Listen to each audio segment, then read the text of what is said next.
Ache bebe ma dab lung nyang ya ben abud ko je ben an ga gidi di chola gubdo DJ garang yub lo dia din lor be chip yang dadi promotion Green production amodia waje meru ti ti alai bia tu jal bi bia yon diani na ran bi wai bin ni wini no me je jal dai je jol tel ji amodia waje meru ti ti alai bia tu jal bi bia yon diani na ran bi wai bin ni wini no me je jal dai je jol tel ji amodia waje meru ti ti alai bia tu jal bi bia yon diani na ran bi wai bin ni wini no me je jal dai je jol tel ji bio COVID-19 we can galo rote ran ni chen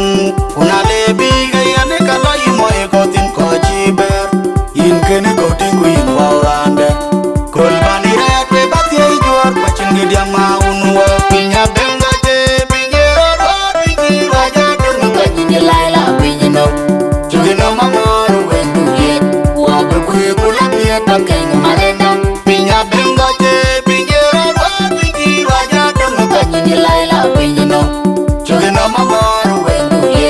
wa ku kula pia takai malenda pinya benga te pinjero ro pinji raja dum ka ni laila pinjino chugino mamor we duye wa ku kula pia takai malenda udo makwe tunglau tang dia kapun lau da majuk tunglau tang dia kapun lau da makui tunglau tang dia kapun lau da majuk tunglau tang dia kapun lau da makui tunglau tang dia kapun lau da majuk tunglau tang dia kapun lau da makui tunglau tang dia kapun lau da majuk tunglau tang dia kapun lau pinya benga je pinya ro pinji raja benga ni laila pinjino jugina mamaru we duye wa ku kula pia takai malenda pinya benga je pinya ro pinji raja benga ni laila pinjino jugina mamaru we duye wa ku kula pia takai malenda pinya benga je pinya ro pinji raja benga ni laila pinjino jugina mamaru we duye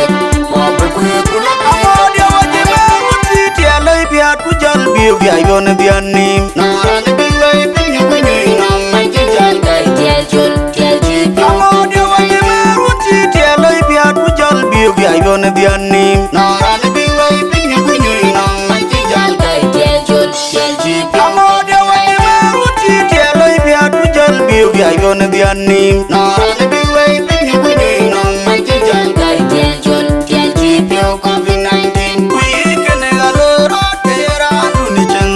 una le bi ga yane kala imo e gotin ko chiber in ken gotin kuin wawande kol bani ret we bati e jor pachin gidia ma unwa pinya benga je pinya ro pinji raja benga ni laila pinjino chugina mamaru we duye wa ku kula pia takai malenda pinya benga je pinya ro pinji raja benga ni laila pinjino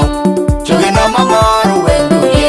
wa ku kula pia takai malenda pinya benga je pinya ro pinji raja benga ni laila pinjino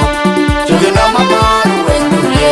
wa ku kula pia takai malenda udo makwe tunglau tang dia kapun lau da majuk tunglau tang dia kapun lau da makui tunglau tang dia kapun lau da majuk tunglau tang dia kapun lau da makui tunglau tang dia kapun lau da majuk tunglau tang dia kapun lau da makui tunglau tang dia kapun lau da majuk tunglau tang dia kapun lau pinya benga je